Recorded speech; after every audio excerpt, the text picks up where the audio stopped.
It is the 1-year anniversary of the overturning of Roe v. Wade. John Girardi from Right to Life of Central California, Jonathan Keller here with me. And Jonathan, I think we need to reflect a little bit on this momentous day, June 24th, the day when Roe v. Wade went down. It was always kind of a sad and weird thing, I think, for the pro-life movement that the annual event for which we would gather as a movement around the country at, the Walk for Life West Coast in San Francisco and the National March for Life in Washington, D.C., we would be gathering on the worst day in the history of abortion in America, which was January 22nd, the anniversary of the Roe v. Wade decision. It would kind of be like John marching. It's like, all right, we're going to march on the day that Hitler invaded Poland. Right. It's like the Polish, instead of Polish Independence Day, it's like Polish lost our Independence Day. Yeah.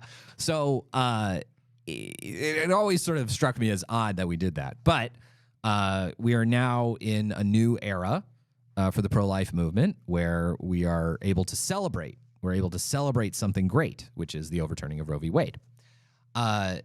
So I want to reflect on it a little bit. And I think what I would encourage all of you to do on this weekend, maybe if you have some time, maybe if you have a half hour or so, I'd encourage you, just pull up on your laptop or print or whatever.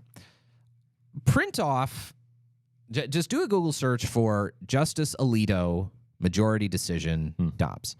Because as much as you'd think a Supreme Court decision is tough reading, and they generally are, if there's any Supreme Court decision that I think is kind of actually fairly accessible to a non-lawyer reader, I think actually Justice Alito's majority decision in Dobbs is a good example of something that is digestible to a non-attorney. He's kind of, I think a lot of people sort of praise the decision for,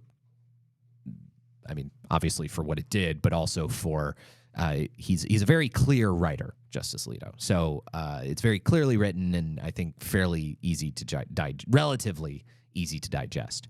So what exactly did Justice Alito do? To understand what he did, I think we need to understand what Roe did and what Casey did. So what Roe v. Wade and Planned Parenthood versus Casey did, which I don't think people understand fully. I think a lot of people just sort of think, well, Roe made it. Roe gave women a right to choose, or Roe made abortion legal. It kept the government out of the doctor's office. Right, yeah. Well, yeah, that's Raphael Warnock's famous argument, the senator from Georgia, the Democrat senator. I just don't think that a doctor's office is big enough for a woman, her doctor, and the government. It's like, okay. Unless you're a pro-life. How much of healthcare is regulated by the state government and the federal government? Like all of it. Like it's the most heavily regulated. The government is. First of all, it's a stupid. You're taking a metaphor and turning it into like, oh, there's not enough physical space for the federal government. What are you talking about? So anyway, whatever. That's the most infuriating argument in the world. Now, what did Roe v. Wade actually do? What Roe v. Wade did was it made a claim, and enforceable by law, enforceable in the courts claim, that the Constitution of the United States of America protects a right to have an abortion. That the Constitution does this, not a statute, not a normal law passed by Congress, not a normal law passed by a state. Nope. The Constitution of the United States of America, which is the bedrock of all of American law. If the Constitution says X, and it's something that applies to states and applies nationally, you can't have, like, the California legislature or Congress pass a law that contradicts that. Okay, so if the California legislature got together and said, hey, we're going to outlaw the Presbyterian Church, and they write a law that says no one's allowed to become a Presbyterian. Well, Presbyterians, parents, hey. Yeah. Presbyterians would have a pretty good legal argument. They could file a lawsuit and say, hey, this is a violation of our rights to free exercise of religion under the First Amendment, as applied to the states by the 14th Amendment. So the judge would say, yes, you're right. This does violate the First Amendment, and issue an injunction against the Attorney General of California. You may not enforce this law, and no one else in California may enforce this law. All right. That's it.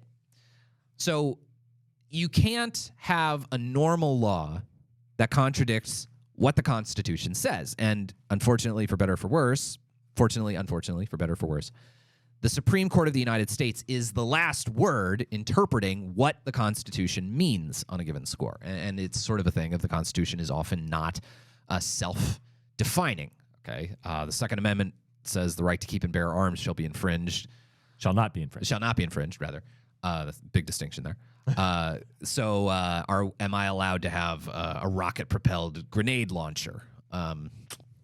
Probably not. Am I allowed to have an F-16 parked in my with bombs and missiles parked in my backyard? Can I have a small nuclear warhead in my kitchen? No. Can I have a revolver? Yeah. Can I have an automatic weapon? Well, then that's where we sort of get into the maybe not territory, and we have to look at the history and tradition of what the Second Amendment was trying to protect. The right to keep and bear arms, was that a term of art? What did that term of art mean? Has this been interpreted over time? What is it? Blah, blah, blah, blah, blah. And that's the work of judges, is to interpret the law. And how the Supreme Court interprets the Second Amendment is ultimately the law, and it has the full weight of the Constitution. So that's effectively what the Supreme Court did in Roe. They were purporting to interpret the 14th Amendment, maybe a little bit the 9th Amendment, maybe a little bit the 5th Amendment. That's one of the infuriating things about Roe, is that they didn't even feel like they really had the obligation to say exactly where the right to abortion was located. They said, it's probably somewhere in the 14th Amendment or the 9th Amendment or somewhere in there. Emanations and penumbras. Yeah, emanations and penumbras, yeah. So they held that the Constitution itself protects the right to legal abortion, and effectively that it protected a right to legal abortion for all 9 months of pregnancy and for any reason. Now, you might say, well, no, the Supreme Court said you could ban abortion in the third trimester. Yes, it said you could ban abortion in the third trimester if you have an exception for pregnancies that threaten maternal health. And the Supreme Court, in its sister case to Roe, called Doe versus Bolton, it defined a pregnancy in which health is threatened so broadly that it basically encompasses any unwanted pregnancy. So basically, you can ban abortion in the third trimester, but you have to have an exception for pregnancies that threaten maternal health, and every pregnancy threatens maternal health. So it was the exception swallowed the whole rule. So the Supreme Court said the Constitution mandates abortion must be legal for all 9 months of pregnancy for any reason. So again, if the Constitution mandates that, what does that mean for the legislature of the state of Texas, which is very pro-life? What does that mean for the legislature in Louisiana or Alabama or whatever? Well, they can't pass a normal law to outlaw abortion because the Constitution mandates it has to be legal. It would be as impossible for Texas to pass a law outlawing abortion as it would be for California to pass a law outlawing the Presbyterian Church. Okay, because you can't have a state legislature violate it. You can't have a normal state legislature violating a provision of the Constitution that applies to the states, which the 14th Amendment does. So that was the state of affairs. For 49 years, neither Congress nor any state legislature could pass the kinds of normal abortion restrictions that we see all over the world. Most countries in the world ban abortion after the 20-week midpoint of pregnancy. Many of them ban abortion after the first trimester. A lot of states have countries have other kinds of restrictions and provisions on abortion, waiting periods and, examinations prior, all very high informed consent procedures, no counseling required in advance.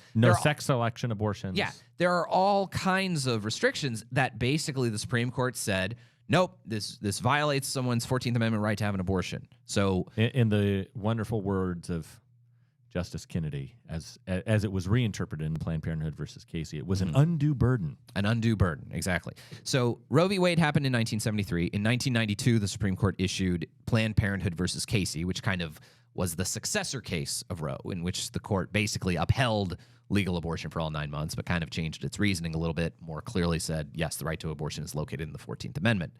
So we have lived under this legal regime of Roe v. Wade / Planned Parenthood versus Casey, we lived under it for 49 years, and states could not outlaw abortion. Now, Justice Alito came in with the majority decision in Dobbs, and basically what he said was, look, if we're going to say that there's an unwritten right to a non-explicit right in the Constitution, hidden in the 14th Amendment, we need some standard for it. We can't just say that anything we like is hidden in the 14th Amendment, okay? So what's our limiting principle? And he used this limiting principle that the court had adopted in prior decisions, where basically he said, we're not going to recognize a right as being implicitly hidden in the Constitution unless we can show that that right is essential to a scheme of ordered liberty and that it is deeply rooted in American history and legal tradition. So what Justice Alito did in his majority decision in Dobbs is he did a kind of historical analysis of, well, has there been, over the course of relevant American history and legal tradition, any history or tradition of abortion being recognized as a right that Americans maintain? So he went through British common law, which the American legal system is a common law system. Basically, we inherit the British system of judge-made law, which is different from the European continental sort of tradition of Roman and Napoleonic law. He went through the British common law decisions from England prior to the founding, decisions from early America, from early Britain, went through the whole history of American law and basically said there is no history of America ever recognizing abortion as a positive right until basically the 1960s, when a couple of individual states passed laws to legalize abortion before Roe. There's just no tradition of it. There's some tradition of certain kinds of abortions not being treated maybe as severely criminally in some circumstances, but for the most part, abortion was just disfavored, and there was no evidence of it being a positive right, of being a positive right that people have protection for. So ultimately, Justice Alito comes to the conclusion, well, it's not a right that's rooted in American history and legal tradition, and therefore I don't think it's protected by the Constitution. So if it's not protected by the Constitution, it can just be regulated by normal laws. And that's the great change, is basically instead of taking abortion and making it something that's inherent to the American Constitution, he instead just says, nope, this is not something protected by the Constitution, and anyone can regulate it. Now, when we return, we're going to talk a little bit about how the country has reacted since the overturning of Roe and what the future holds. It's next on Right to Life Radio.